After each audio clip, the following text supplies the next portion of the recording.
Então, Ercilópolis. Aí, Ercilópolis, por influência de umas famílias, foi feito também uma história que tem uma embuia na região da Vista Alegre, lá em cima, que ela é milenar, chamada embuia marcada. Ela foi feita em 1912, pegaram ela como referência e soltaram tantos... foram linha reta até o Rio São Domingos, divisa com Caçador. Dividindo as terras de planta e não planta. Daí formou-se o faxinal, que é chamado faxinal, onde todos podiam soltar. E os matos, dali para cima, era encosto dos campos, que no inverno eles precisavam de mato. E dali para baixo podia ser plantado. Então, essa travessão, anos depois, em 1960, não lembro bem certo, município de Três Etilhas, feito outra marca na embuia. Aí surgiu o município de Veloso, tem outra. Então hoje ela tem 3 marcas, que se encosta 3 municípios nela, nessa embuia marcada. E ela foi feita para dividir as terras de planta e não planta, que eles precisavam do encosto. Que teve uma família que escapou da febre espanhola, da Espanha, veio para o Brasil, e estavam em Curitiba esses senhores, contado dos mais velhos, que eram Lucidório, Osório, Honório, Jesuíno e Pedro Mendes. Aí,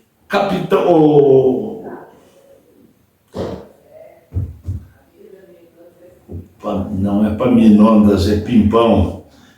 Coronel Pimpão pediu para ele se eles se entendiam em gado, coisa certa que sim, tá. Daí o Pimpão disse: eu tenho uma serra para desbravar.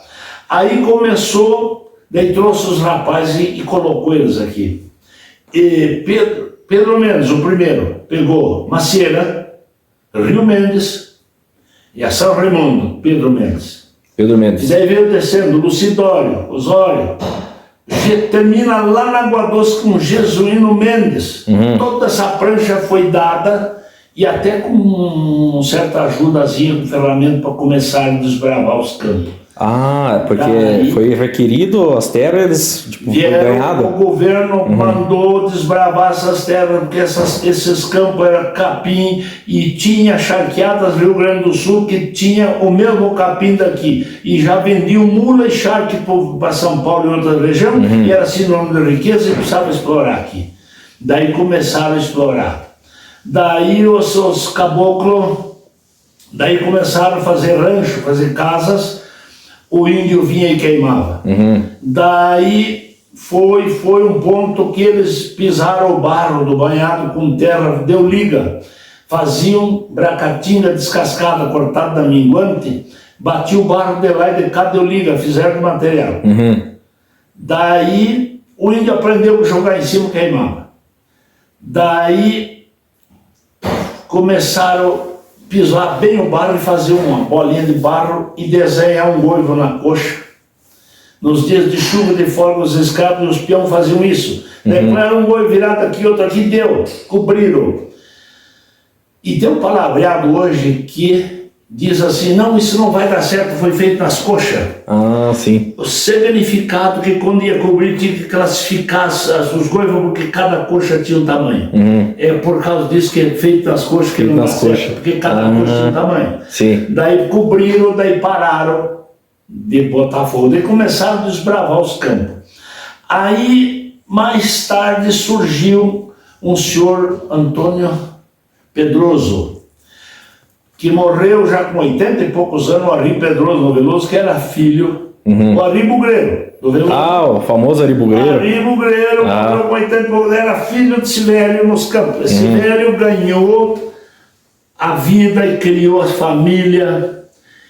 Os fazendeiros fizeram um núcleo e davam X por orelha de bugre matado. E ele criou a família e se criou e deu condições a vida inteira matando bugre, ganhando tanto por orelha. Você vê como é que era. Então, para poder limpar, poder deixar o povo trabalhar, porque o índio não deixava. Isso era minado de índio, o índio era dono dessas terras. E o que tem de campos no Rio Grande e os campos aqui de Palma, para os brasileiros entenderem, e o que tem de Cerrado, Mato Grosso e Amazônia, é o índio que faz. É o índio que bota fogo todo ano, faz o circo e vai esperar lá, o que passa lá é dele. A flecha pega. E o que não passou, que depois eles procuram na queimada e comem o que o fogo matou. Então, todas as regiões que tem campo, se tu deixar 5, 10 anos sem queimar, vira mato. Exato. Tanto o cerrado como o campo. Então, não se enganem que o campo e o cerrado brasileiro foi feito pelo índio. Tudo com fogo. Então hoje eles querem proibir, lá tá, daí a cama, o capim, daí quando pega fogo, mata, porque ele forma brasa, senão não forma brasa. Então o índio é que se responsabilizou pelos campos e todo o território nacional. Onde tiver campo encerrado foi o índio. Foi o índio. E caso contrário, não. Não existe. E você vê uma história que eu até tinha lido esses tempos aqui, esses campos aqui da Água Doce, Palmas, até que era terra de ninguém, né? Sim. E daí, tipo, qualquer um que requeria para o governo ali, sabe? As pessoas mais influentes, Sim. que requeria as terras, eles ganhavam tantos para vir desbravar, né? E é exatamente a história que o senhor contou. Sim. Do Roseira para baixo, o Coronel Pimpão se encarregou. E de lá para frente, em Palmas, a mulher do seu Saporito me disse: não feche essa história sem falar comigo. Que meu pai, meu avô foram os fundadores e prova com documentos. Lá de Palmas. De Palmas, que desbravaram de Palmas para baixo. Inclusive, onde eles estão ali. Inclusive, os Pimpão vieram de lá, né? Dos campos de Palmas. E os Pimpão também vieram. Eram da região de Palmas, de Curitiba, né? E vieram. Então, esses campos foram fundados em final de 1700. Daí, para saber bem a certa história, vai-se no cemitério que tu foi agora esses dias, lá no Saporite, que está a história dos desbravadores, a história das pessoas que morreram, está lá. Estão lá, né? 1786, primeiro, depois tem de 1835, de 20, tem todas as urnas feitas com pedra à mão. Isto. Toda a taipa é uma perfeição, quadrado no esquadro 100% certo, feito tudo à mão. Uma pena que a Água Doce não preserva muito. Era de preservar aquilo lá. Porque é muito lindo. Tem muita coisa bonita. E uma dúvida, também estamos falando em cemitério, porque ali em Hercíliopolis também tem o cemitério de Taipa. Velho tem. Ali, muitos me falaram, diz que ali chegou a ser da época dos escravos, aquele cemitério? Sim. Era da época dos escravos. Época dos escravos, feito a taipa de 1,30 m de altura e uma taipa no meio. Ao chegar ao cemitério à esquerda é os brancos e à direita é os pretos. É dividido por uma taipa no meio. Exatamente. E daí também, porque ali era um reduto ali, o reduto da Costeira. Sim, Costeira. Sim. E daí eu acho que provavelmente esses da Costeira, depois da época da escravidão, né, muitos remanescentes que foram enterrados nesse cemitério aí. Foram enterrados ali. Tem muita gente. Inclusive o Valtair me disse um dia: o dia que eu morrer eu quero que me enterre no cemitério lá. É lá, Olha que eu quero. Verdadeiro. E está preservado. Eu fui lá, filmei ele, tudo. Está muito bonito, estava, né? Sim. Fui lá muito limpinho, tudo ajeitado. Então tem muitos túmulos e coisa. E tanto o cemitério do Hercíliopolis como o cemitério Saporite não tem uma colher de cimento, nada, e nem ferro. Nada, tudo é pedra. Tudo é pedra. Cruz, tudo é pedra. Lembrando que o primeiro da região, o primeiro cemitério foi o da atual fazenda do Saporite. Sim, um dos primeiros cemitérios, tá. Depois veio o do Hercíliopolis. O Hercíliopolis é um cemitério com quase 200 anos, ou talvez 200 anos. Ele foi no começo também que fundaram, que vieram fundando. Já foi feito esse cemitério para, né, os fazendeiros e gente que morreu, mas peão e coisa. Mas tem até o pai do Edmundo Mendo Floriano, sabe, enterrado ali, né? Eu ainda li o nome dele lá, que era um tirolês. A mãe, Dona Maria Clara, que era Mendes. E outra dúvida, Antônio Veloso, fundador de Salto Veloso, está enterrado lá? Ou será que está enterrado em... Antônio Veloso deu muita confusão, porque tinha Antônio Veloso verdadeiro e Antônio Veloso filho. Sim. Então Antônio Veloso veio das regiões e se instalou na Brinco. Segundo o Leopoldo e Arlindo Bueira, esses mais antigos, Sim. Não, ele morou aqui. Dali ele foi lá na costa do rio, lá embaixo, e quando a picada chegou, fazendo os lotes e trazendo moradores, acharam Antônio José Veloso. E que morreu, a história pelo menos consta que morreu ali, e ele está enterrado no cemitério dos Pretos, no centro da cidade. Ali onde tem a bodega do Baso, agora por ali era o cemitério dos Pretos. Cemitério ali. Que a estrada saía pro posto e pegava uma cordilheirazinha que não era banhado, passava na selaria dos Borgos e pendia por esse lado. Pra cá era banhado e pra lá era banhado. Então, no caso, ele estaria enterrado lá, que, claro, hoje nem existe mais, né? Tinha uma cordilheira ali que era enxuto, e ali foi o primeiro cemitério dos Pretos, foi ali. Depois o cemitério dos Brancos foi lá na cantina, depois lá pro outro lado onde tem a fábrica de São, hoje é lá embaixo, é o quarto cemitério lá embaixo. Então, esse, no caso, o cemitério dos negros ali já, né, já te foi tirar tudo? Não, lotearam, ia perímetro urbano, ia loteado, tem casa em cima. Ele está enterrado ali. O Antônio Veloso. Você vê como é que pode, né? Também não... Tem gente enterrada ali, mas já fizeram casa em cima e tudo. Não, ignoraram, acabaram com ele. Querendo nas Três Barras, o cemitério dos Pretos, onde eu penso uma hora até se achasse um amigo, mas ele tem que pedir licença para os donos das terras, que os alemães, após guerra,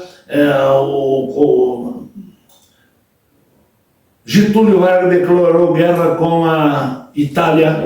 Isso. E mandou os brasileiros, onde foi Zico Mendes e outros daqui foram lá brigar lá. Os brasileiros, os alemães que moravam aqui se tornaram inimigos da pátria. Não podiam sair, não podiam falar em alemão, não podia nada. Sim. Eram perseguidos até por sinal, os alemãos. Aí eles, de medo das autoridades mexer com eles, eles pegaram os fuzis, tudo, e se reuniram, foram no cemitério dos Pretos, cavaram uma sepultura e enterraram os fuzis. E os Fogaça foram espiar. Quando eles foram embora, desenterraram. Era um feixe de fuzil, eles eram um feixe de arma, me contou esse senhor, era um feixe de arma, nenhuma de atirar para passarinho, era tudo com bala. Não, isso aqui é só para a polícia incomodada. Peguei e enterramos de volta. Isso ele me contou em 1996, o senhor Antônio Fogaça no Chupim. Contou essa história e dizia: ninguém sabe. Contou para mim e de Norte da Rosa. Ninguém sabe, vamos lá que está lá. E daí eu até tenho uma curiosidade na hora de pegar um aparelho de metal e ir lá procurar. E achar, né? Ver se acha. Não vale nada, mas sim a história. Eu gostaria pela história. Só que é lavoura. Lavoura. Mas tipo, e hoje o cemitério atual que tem ali não tem nada a ver com esse dos negros. O cemitério atual de não, esse agora lá não tem nada a ver. Daí terminou ali, desativaram, faz uns 40 anos que não enterraram mais ninguém, daí parou e agora foram empurrando, foram quebrando. Já não existe mais, né? Eu sei o local onde mas só algum outro ali, os moradores lá, o Hélio Farezena, algum velho dali para saber. Não, mais um 90% ou mais não sabe. Não sabe, já fizeram roça ali já. Não é roça lá. Nem existe mais. Não existe mais. Mas e o primeiro cemitério das Três Barras, tipo, seria esse que tá feito roça agora? O primeiro cemitério que existiu quando Três Barras surgiu, já tinha o cemitério dos Pretos. Depois, conformou-se a comunidade, fizeram a igrejinha, fizeram um cemitério para cima lá num barranco, que também hoje não é mais. Está para trás da igreja lá, o cemitério. Então é o segundo lá. Dos brancos já tiraram lá, passaram para trás, que era muito morro ali. Morro, né? Mas o primeiro, quando surgiu, os caboclos, o cemitério era ali. Cemitério mais antigo, sempre foi dos caboclos, os primeiros que vieram, os primeiros que... sempre... E esse aqui da linha Brasília, O que o senhor sabe contar a história aqui do cemitério da igreja de Linha Brasília? Ele é um cemitério antigo. Antes de fazer a igreja, tinha um botequim que eles abriam no domingo, um botequinzinho, e já tinha o cemitério por lá de baixo. Então esse cemitério é muito antigo, tem muita gente, tem bastante gente. Inclusive uma morte que deu nas Três Barras, que o tal de Elísio Ponto matou 3. 2 eram daqui da Brasília, estão enterrados ali. Estão enterrados ali. E daí tem bastante gente daqui da Redondeza, estão enterrados ali. O cemitério da Brasília é antigo. Esse seria já, tipo, desde sempre foi ali o cemitério? Isso foi um cemitério fundado pelos caboclos, que hoje conforme veio os italianos foram usando, mas quem veio foi os caboclos. Entendi. Os caboclos. Isso aqui era autoconsulta. E a Brasília só foi dado o nome porque o dia que inauguraram um pavilhãozinho que fizeram lá em cima da estrada, que não era mais botequim, era o dia que inauguraram Brasília. Daí põeram Nova Brasília. Nova Brasília. Mas isso aqui é autoconsulta. Não foi só uma brincadeira. Sim. Ficou, mas o certo é autoconsulta. É interessante porque até o dia eu fui gravar aquele cemitério ali, não tinha tipo muitas datas antigas, mas não quer dizer que não tinha data que o pessoal enterrava no chão, né? No chão. E você perdia muitas vezes com as coisinhas de madeira. A família dos Arculanos que moravam ali em cima, que eram em 15. 17 com o pai e a mãe. Eles tinham um problema na época, uma doença danada que não judiava, tuberculose. A maioria deles estão tudo sepultados ali. Sim. Crianças, velhos, tudo. Tem bastante, tem uns 7, 8 enterrados só dessa família. Então, dos Herculanos. Então, muitos caboclos tem, bastante. É interessante saber, né? Que já meio quase sumiu ali. Mas agora até que estão cuidando, limparam bem para a Brita ali. O João, foi falar do Veloso Dobre, caprichoso, cuidou ali, arrumou bem. Foi o Juca que está cuidando, os Souza ali, eles estão cuidando muito bem. Então, tá bem preservado, né? Está muito bem preservado, está bonito. É a família Souza ali que mais cuida. Sempre cuidaram e estão cuidando até hoje. Eles têm pai e mãe enterrado, coisa, né? E desses caboclos, né? Era o costume na época, não existia túmulo, enterravam no chão. Muitos se perderam, né? E alguma coisa já se perdeu ali. Se perdeu. Mas ainda tem, então, são as cruzinhas ali. E aquelas cruzinhas no canto esquerdo ali, que entra ali, isso é toda a família Culano. E daí ali eu vi um vídeo teu que você falou de João Carlos Carlô. João Carlô. Era o Jangote. Ele morreu, um piazinho dele novinho, que tem um cercadinho. Sim. Com o nome dele. João Carlos Carlô e João Carlos Carlô. Interessante. Eram os dois túmulos. Dois João Carlos Carlô, pai e filho. E eu achei que era a mesma pessoa. Não, é dois que daí, pai tipo, e filho. Que mudaram, fizeram outro e deixaram o antigo. É o menino dele, do lado é ele. Interessante. Que ele saiu pro Veloso, iam pro Veloso e o Zeferino Abate tinha uma rural ali. E eles foram esperar ali no Vitório Tramontim para quando o homem viesse eles iam pro Veloso. Sim. E ele chegou ali, ele sentou, ele disse: eu vou morrer. E os caras deram risada, larga de mão. Daí ele disse: Vitório, cuide bem da minha família. E foi. Não se mexeu mais. Morreu ali. Você vê, né? Morreu ali esperando a carona junto com o companheiro, os amigos, e falou que ia morrer. Ele deixou bem esperando: eu vou morrer. Pai, é brincadeira? Não, eu vou morrer. Morreu mesmo. Morreu mesmo. João Carlos. Que interessante, né? Saber, eu filmei lá e agora o senhor contando a história, Sim, né? e daí do lado tem um outro João Carlos, que era filho. Tinha um filho que ele deu o nome do pai, João Carlos, morreu e enterraram ali. Eles moravam aqui. O sogro do Zambilo, gaiteiro lá. Sogro? Não. Sogro. Eu tava vendo, falando em gaita, eu tava vendo as fotos, e o senhor toca com a gaita também? Aqui que em cima, ali tá um dos taço, e outras, gaita. Eu faço essas festas aqui uma vez por ano e já são 3 vezes que nós se reúnem. E essa última vez, não sei, mas não vi os vídeos ainda, mas é para ter 40 gaiteiros. 80 e poucos cavaleiros, 40 gaiteiros. Eu faço todo ano, enquanto eu puder. Tem uma parceria muito grande, os Cardoso, Varmir, debaixo lá o Varmir e o Valdir.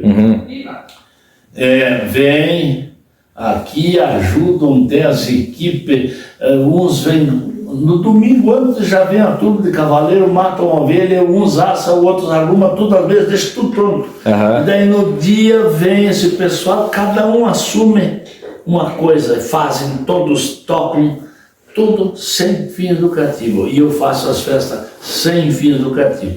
E as últimas 3 festas nós temos servido 500 refeições.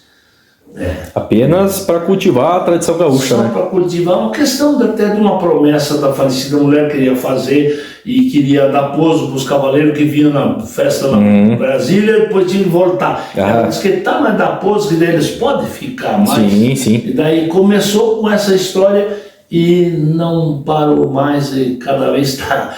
Essa vez tivemos que controlar por fitas para poder, senão não dá, você não sabe quanto vinha, era muito complicado e todo mundo quer vir.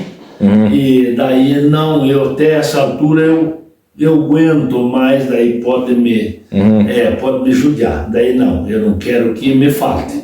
Eu faço se estiver sobrando. Não. Exatamente. Não. Então é o que eu estou fazendo e estou mantendo. É uma maneira que eu arrumei, uma maneira de reunir pessoal. Proibido falar política, religião e nem celular. 2, 3 dias de festa, cantorias e um semelhante olhando no olho do outro, contando o caos e vivendo, tentando resgatar que nós estamos perdendo a essência da vida, nós estamos perdendo. O celular e outros meios de comunicação estão tomando todo o espaço que nós precisava, semelhante. Sim. Tomou. Então eu faço essas brincadeiras às vezes para resgatar um pouco. Resgatar um pouco da como era, né, a tradição. Porque desde sempre, né, a tradição gaúcha, de se reunir, comer uma carne, tomar um chimarrão. E parceria e coisa, e cantoria e coisa de Deus, coisa, famílias que eu preservo aqui, família, muito, eu preservo muito. A família é coisa abençoada, é coisa de Deus, deve ser cultivada, deve ser preservada, deve ser respeitado. Então que eu respeito muito. O cara que fizer uma brincadeira, um medo de mau gosto, alguma coisa, não dá nada. Só na outra ele não volta mais. Exatamente. É família, parceria, gaita, cantar, sabe, deu muito certo. Fizeram, a Nene fez um projeto ali, uma coisa assim, ele foi dando espaço para todos tocaram. A verdade, gaiteiros, os meus professores da minha cidade aqui tocaram, foi um show. Foi coisa maravilhosa. Uns homens bonita a tradição, de uma grande capacidade que nós temos aqui, que às vezes não é visto, e com esses tipos de coisas são vistos porque esses vídeos rodam o mundo. Exatamente. Dessas cavalgadas, e depois vem o Carlinhos, tem outros no fim, daí que são os grandes artistas que fazem o show também. Mas eu fico feliz porque todos puderam mostrar aquilo que sabe.